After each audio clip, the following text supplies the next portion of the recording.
하나님의 말씀은 창세기 44장 33절로 34절, 창세기 45장 5절 말씀 보겠습니다. 구약성경 71면입니다. 구약성경 71페이지입니다. 구약성경 71페이지 창세기 44장 33절로 34절 말씀, 그리고 창세기 45장 5절 말씀 함께 봉독하겠습니다. 구약성경 71페이지입니다.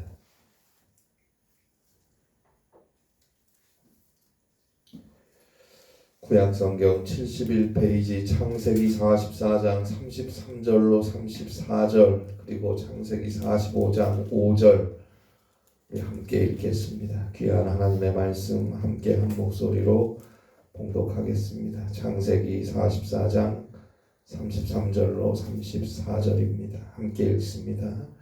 이제 주의 종으로 그 아이를 대신하여 머물러 있어 내 주의 종이 되게 하시고 그 아이는 그의 형제들과 함께 올려 보내소서. 그 아이가 나와 함께 가지 아니하면 내가 어찌 내 아버지에게로 올라갈 수 있으리이까.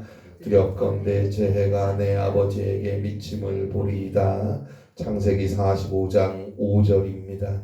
함께 읽습니다. 당신들이 나를 이곳에 팔았다고 해서 근심하지 마소서. 한탄하지 마소서. 하나님이 생명을 구원하시려고 나를 당신들보다 먼저 보내셨나이다. 아멘. 19세기 기도의 사람으로 우리에게 잘 알려진 앤드류 머레이 목사님이 쓴 겸손이라는 책에 나오는 내용입니다.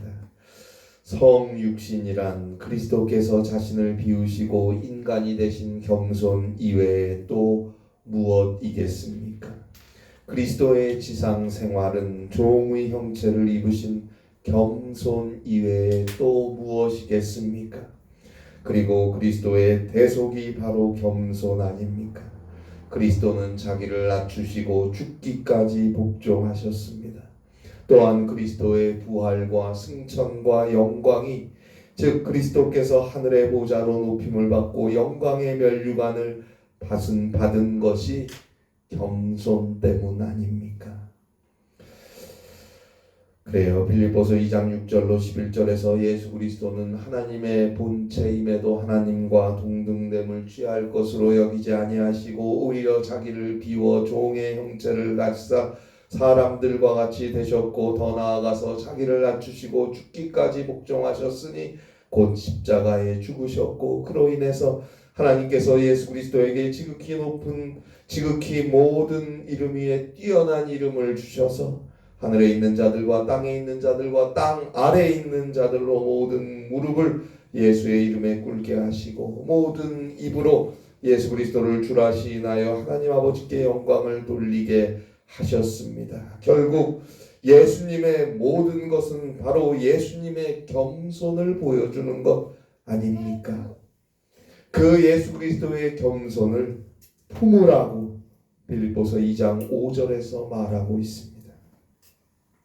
빌립보서 2장 5절입니다. 너희 안에 이 마음을 품으라 곧 그리스도 예수의 마음이니, 여기서 품으라로 번역된 헬라어는 푸흐로네오입니다. 이 푸흐로네오라는 헬라어는 관심을 기울이다 그리고 훈련하다라는 의미예요. 관심을 가지고 생각을 하고 주의를 기울이고 훈련하라는 의미입니다. 여러분, 겸손이라는 게 본래 죄인인 우리가 하나님께 드릴 수 있는 우리 인간의 성품이 아닙니다. 착각하지 마세요. 어떠한 인간도 스스로가 그 동기까지도 완전히 겸손할 수는 없습니다. 아무도 그럴 수 없습니다. 또한 이 겸손은 하나님께서 우리에게 주시는 선물도 아닙니다.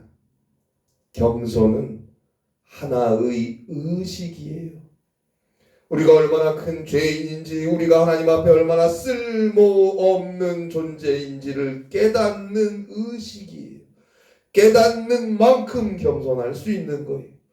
이것은 하나님께서 우리의 창조주이시며 예수 그리스도께서 우리의 구주가 되신다는 것을 참으로 깨달은 자에게만 가능한 것입니다.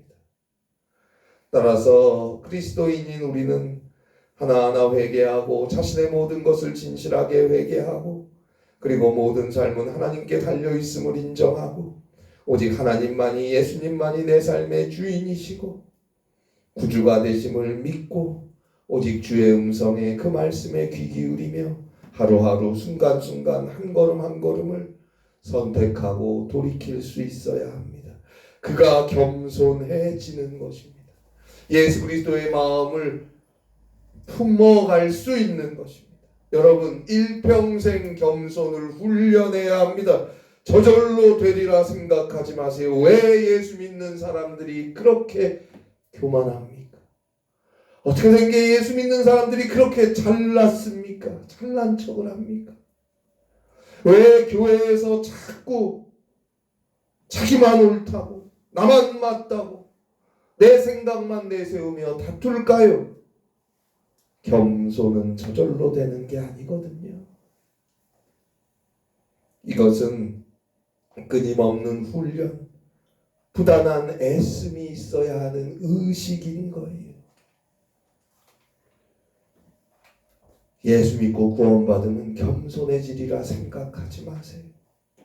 아무 상관없어요.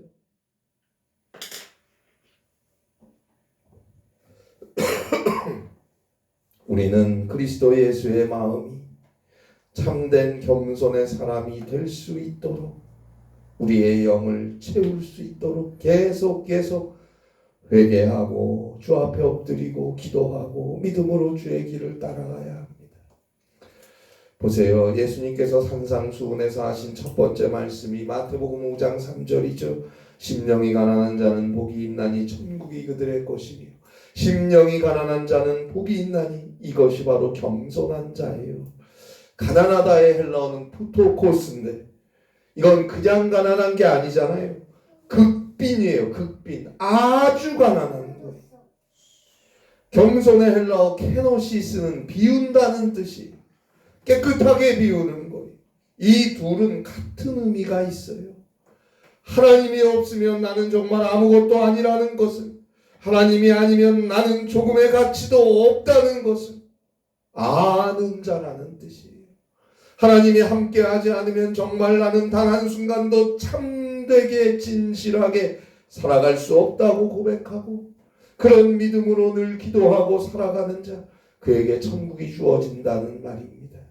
회개하고 또 회개하고 기도하며 오직 믿음으로 삶을 살아가려는 자에게 겸손은 있어지는 것이고 천국은 그에게 그만큼 가까이 있는 것입니다.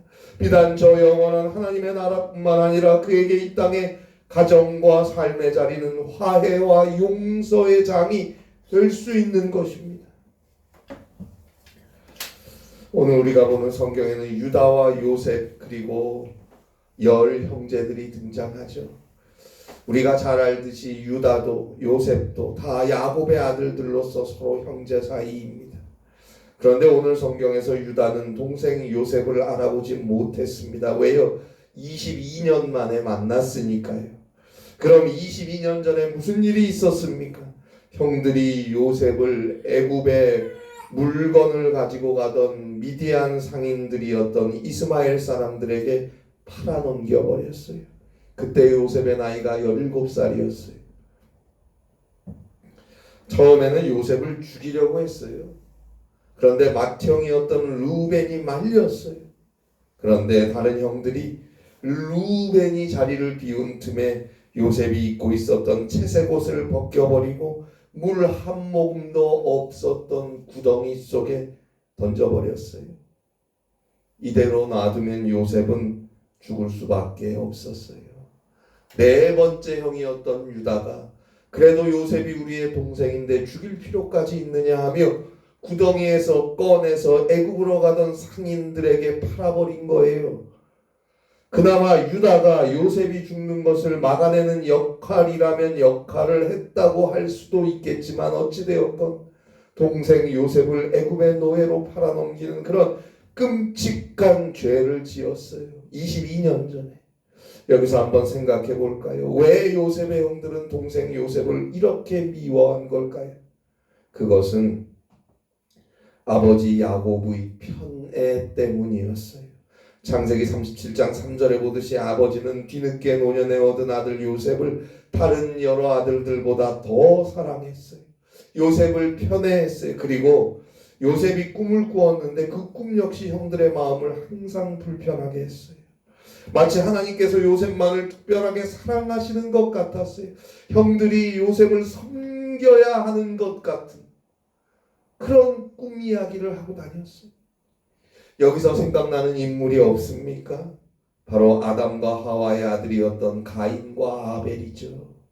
자, 인류 최초의 형제였던 가인과 아벨은 형 가인이 동생 아벨을 들판에서 돌로 쳐 죽이는 비극을 낳았어요. 그 이유는 하나님의 편애 때문이었어요. 물론 신앙적인 이유가 분명히 있지만 표면적으로 보이는 것은 하나님께서 형 가인의 제물은 안 받으시고 동생 아벨의 제물은 받으신 것에 형이었던 가인이 분을 내면서 끝내 회개하지 못하고 동생을 죽이는 파국을 맞이한 것이에요. 요셉도 같은 이유로 형들의 분노를 샀어요. 오늘날은 어떻습니까? 오늘날도 마찬가지. 형제 사이도 마찬가지. 친구 사이도 마찬가지. 인간 사이가 다 그래요. 죄인인 인간의 이 비극, 특별히 아담과 가인과 아벨 사이에서 시작된 형제의 비극은 여전히 계속되고 있습니다. 이제 17살 나이에 애굽의 노예로 팔려간 요셉은 보디발의 집에서 종살이를 했고 누명을 쓰고 감옥살이를 하게 됩니다. 갈수록 앞이 캄캄한 절망의 나락으로 떨어지는 것 같아요. 그런데 요셉은 흔들리지 않는 믿음을 가지고 있었어요. 끝까지 믿음의 지조를 지켰어요. 하나님께서 그에게 은혜를 주셔서 애굽의 총리가 되게 하십니다. 애굽에 팔려온 지 13년이 지나서요. 자, 요셉은 애굽의 노예로 팔려온 후에 총리가 되는 데까지 13년이 걸렸고요. 또 흉년의 세월이 7년 흘렀고 또 흉년의 세월이 2년 지나서 애국으로 식량을 구하러 온 형들을 만나게 되었으니까 22년 만에 만난 거예요. 총리가 되고도 9년이 지나서 형들과 재회한 거예요. 요셉은 형들을 바로 알아보았어요. 그런데 형들은 요셉을 알아보지 못했어요. 아마도 요셉은 더 깊이 그때 22년 전 그 일을 기억했기 때문이 아닐까요? 죄를 지은 형들은 자꾸 일부러 잊어버리려고 했던 걸까요? 아무튼 동생 요셉을 알아보지 못했어요. 오늘도 마찬가지. 죄 지은 사람은 잊어버려요. 자기가 얼마나 상처를 줬는지 생각도 안 해요.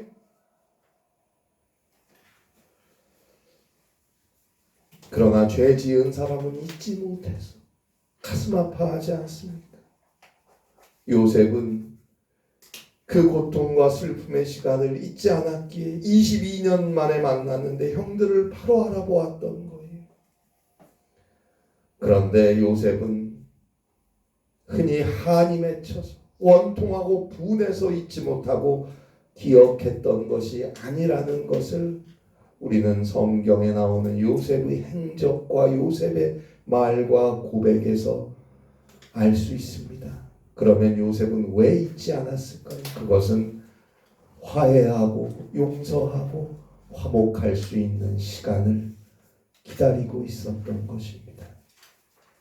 자, 복수하고 싶었으면 이미 애굽의 총리가 된 지 9년이 지났는데 그 높은 지위와 권력을 이용해서 형들을 벌써 불러올 수도 있었어요. 그러나 그랬으면 아마 형들이 도망가지 않았을까요? 요셉은 잊지 않고 있었지만 화해의 때를 기도하며 기다리고 있었던 것입니다. 이제 시간이 지나서 애굽과 가나안 지역에 극심한 흉년이 들어서 형들이 식량을 구하러 애굽으로 왔는데 요셉은 바로 형들을 알아보았지만 모른 척합니다. 그리고 오히려 형들을 정탐꾼이라고 몰아붙입니다. 그리고 나서 한 사람만 남고 나머지는 가나안으로 돌아가서 막내 동생을 데리고 오라고. 그러면 당신들이 애굽을 염탐하러 온 정탐꾼이 아님을 믿어주겠다고 합니다. 자, 베냐민이라는 동생이 있는데 야곱과 라헬 사이에서 태어난 아들로 요셉의 동생이었어요. 다른 형들은 야곱과 레아 사이에서 태어났는데 요셉과 베냐민만 야곱과 라헬 사이에서 태어났어요. 그런데 야곱은 요셉이 죽은 줄 알고 있잖아요. 형들이 22년 전에 죽었다고 아버지한테 얘기해서.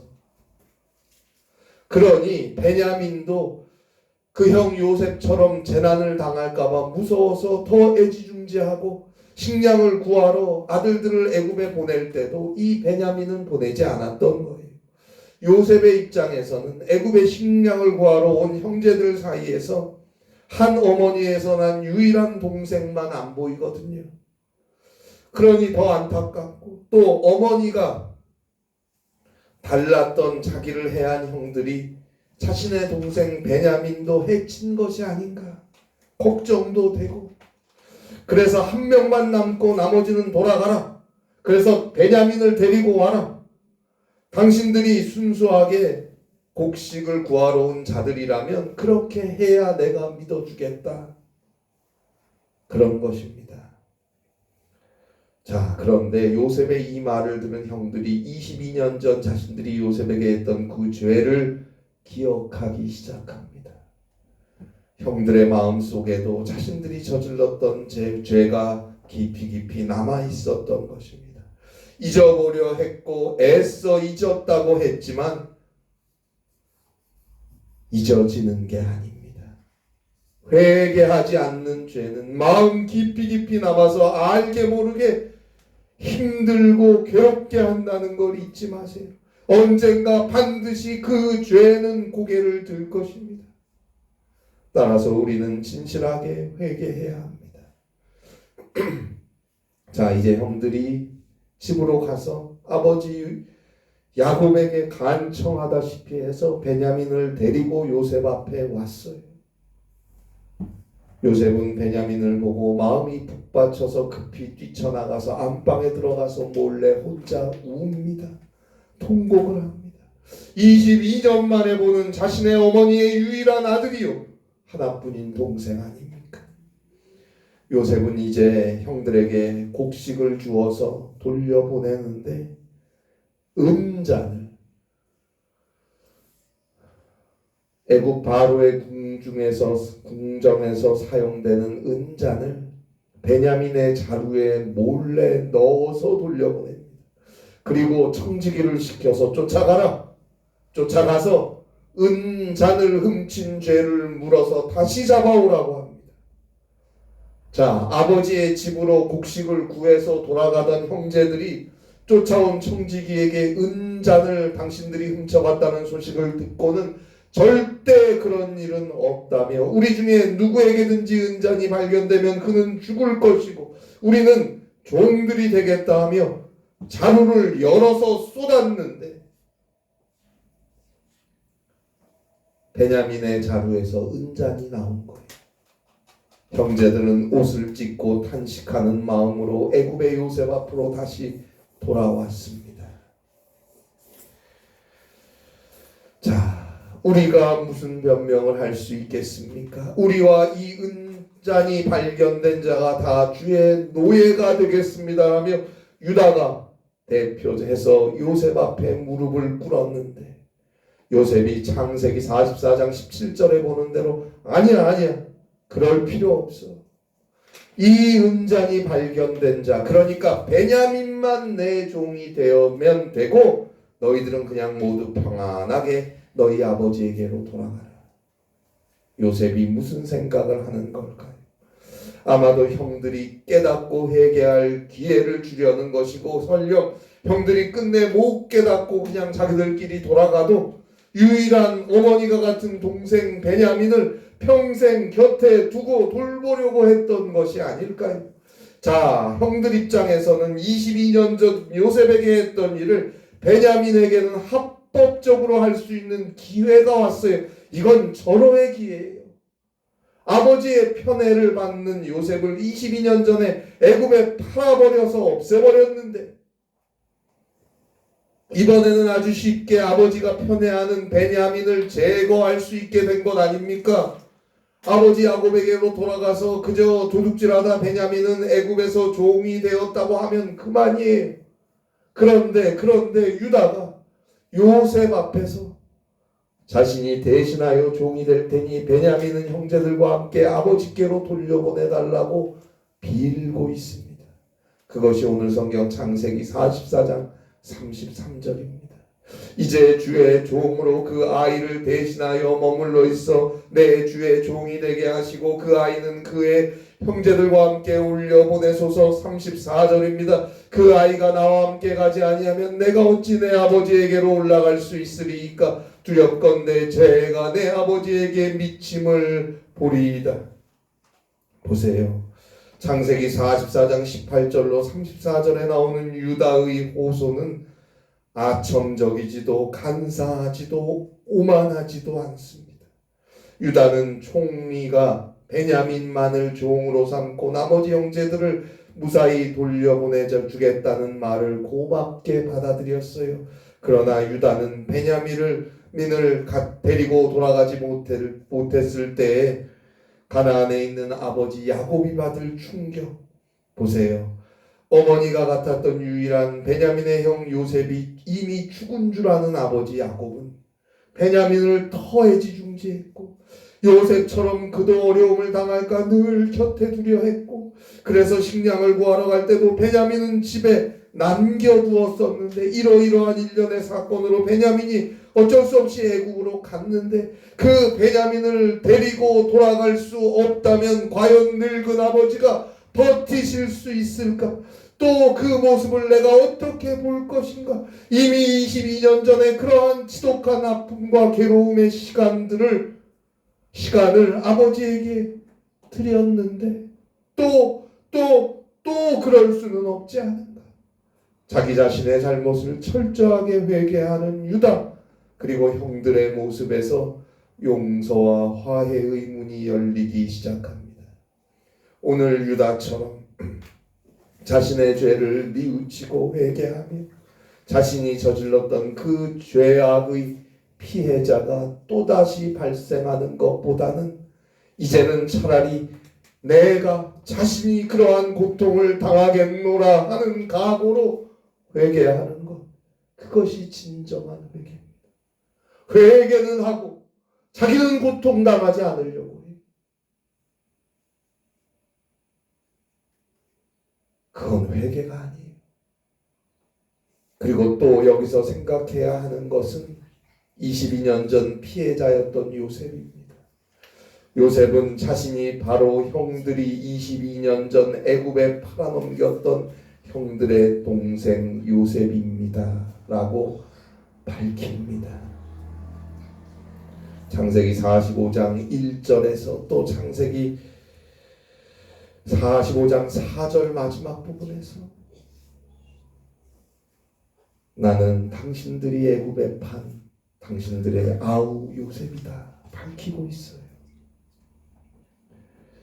그리고 창세기 45장 2절에 보니까 바로의 궁중이 떠나가도록 웁니다.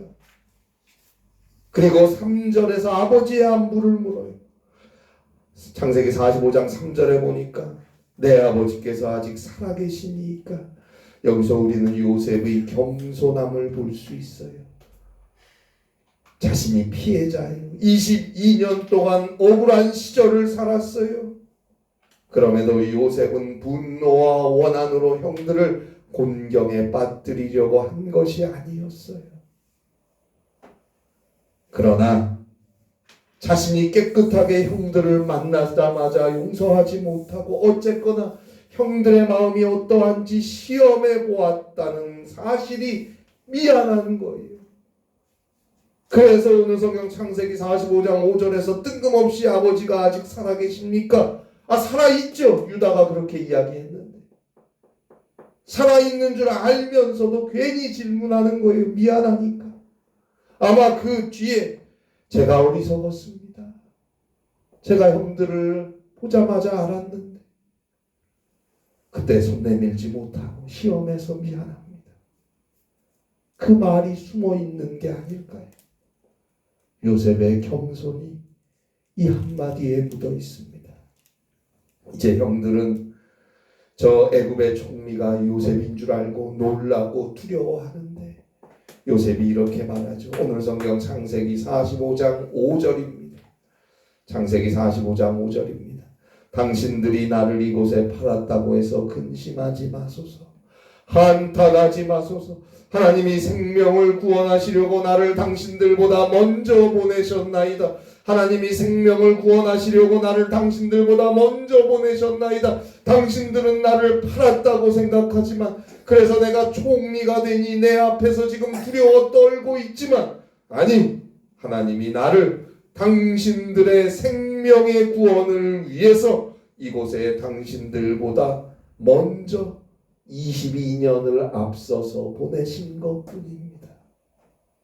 이 얼마나 멋있는 신앙인의 고백입니까? 요셉은 형들에게 복수하려는 마음이 없어요. 자신의 고난의 삶, 배신당하고 증오당한 그 고통의 시간들은 생명을 살리기 위한 하나님의 뜻이라고 믿고 있었던 것이에요. 하나님의 뜻에 따른 요셉의 믿음과 인내, 그리고 형들의 변화와 유다의 회개는 드디어 가인과 아벨로부터 시작된 형제 살인이라는 비참한 역사를 형제 연합이라는 사랑의 역사로 바꾸는 계기를 마련하게 된 것입니다. 네 동생 아벨은 어디 있느냐? 하나님이 물으실 때 가인이 하나님, 내가 동생을 지키는 자입니까? 그렇게 소리쳤던 그 증오와 원망과 죄악의 아우성이 동생 베냐민을 지키기 위해서 또 아버지의 아픔을 더는 볼 수 없다는 그 사랑의 마음에서 회개하며 자신의 생명을 대신 내어놓은 유다의 그 희생, 그리고 그 모진 세월 고난의 시간들을 하나님의 뜻으로 믿고 살아온 요셉의 용서 때문에 화해와 사랑의 하모니로 바꾸어지는 놀라운 시간입니다. 그리고 마침내 우리 주 예수 그리스도께서 죄로 인해 죽을 수밖에 없는 온 인류를 용서하시고 구원하시기 위해서 인간이 되어 이 땅에 오시고 우리를 위해 우리와 함께 사시고 우리의 모든 죄악을 대신 다 담당하시고 저 죄인의 십자가에서 죽으셨습니다. 그 예수 그리스도의 죽음, 하나님을 향한 거룩한 속죄 희생의 산 제물이 되신 그 예수 그리스도의 희생을 하나님께서 받아주셔서 죽은 자 가운데서 그 예수를 일으켜 세워주셔서 온 인류의 죄악이 용서받고 죽음을 지나 저 영원한 생명 구원을 얻는 길이 열렸습니다. 이 땅에 화해와 평화의 역사가 이루어지는 것입니다. 이제 우리 예수 믿는 그리스도인은 오직 겸손하게 오직 믿음으로 그리스도께서 허락하신 화해의 역사, 용서와 사랑의 역사를 이루어 가야 합니다. 작가이자 평론가이며 신실한 기독교인인 오스비니스가 쓴 회의하는 용기라는 책에 나오는 내용입니다. 믿음의 사명은 중간기를 사는 것이다. 믿음은 이동 중이며 과도기를 살고 있다. 믿음 뒤쪽에는 위대한 더는 아니다가 있고 믿음 앞쪽에는 위대한 아직 아니다가 있다. 하나님은 말씀하셨고 그대로 행하실 것이다. 그리스도는 한 번 오셨고 다시 오실 것이다. 우리는 약속을 들었고 그 사건을 목격할 것이다. 아무리 오랜 시간이 지나고 아무리 오랜 기다림일지라도 천둥과 번개 사이에 막간에 지나지 않는다. 믿음의 과제는 과거와 미래와 손잡고서 현재 속에서 하나님의 뜻을 지키는 것이다. 믿음의 과제는 과거와 미래가 손잡고 현재 속에서 하나님의 뜻을 지키는 것이다. 여러분, 믿음 안에서 기다리세요. 하나님의 약속은 반드시 이루어집니다. 믿음 안에 있는 자에게 과거는 결코 버려진 시간이 아닙니다. 미래는 하나님의 약속 안에 있는 내일입니다. 오늘을 언제나 회개하며 겸손하게 주의 십자가를 의지하여 믿음 안에서 하나님의 뜻을 따라 살아갈 것입니다. 부족함이 없고 더함이 있을 수 없는 그리스도의 은혜와 하나님의 사랑을 받은 자로서 아직 이루어지지 않았지만 분명한 축복이 약속되어 있는 내일을 향해 믿음으로 겸손하게 인내하며 가는 것입니다. 그의 현재 속에서 하나님의 뜻이 하나하나 이루어질 것입니다. 그에게 그가 사는 가정과 그가 사는 삶의 자리에 용서와 화해, 사랑의 열매들이 맺어지는 것입니다. 이 은혜 안에 살아가시기를 바랍니다. 기도하시겠습니다. 하나님 아버지, 주님의 은혜 안에서 죄사함과 구원을 받은 주의 자녀로 오늘도 살게 하심을 감사합니다.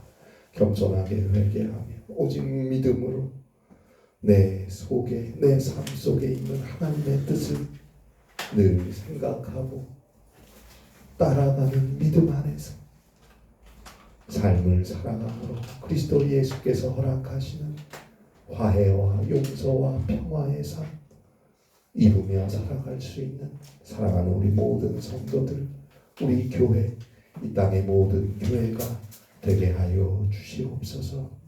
주님의 겸손을 배우게 하시고 익히게 하시고 오직 믿음 안에서 승리할 수 있도록 은혜를 더하여 주시옵소서. 사랑의 열매, 용서와 화해의 열매를 심어갈 수 있는 사랑하는 주님의 귀한 딸들, 아들들 되게 하여 주시옵소서. 예수님의 이름으로 기도하옵나이다. 아멘.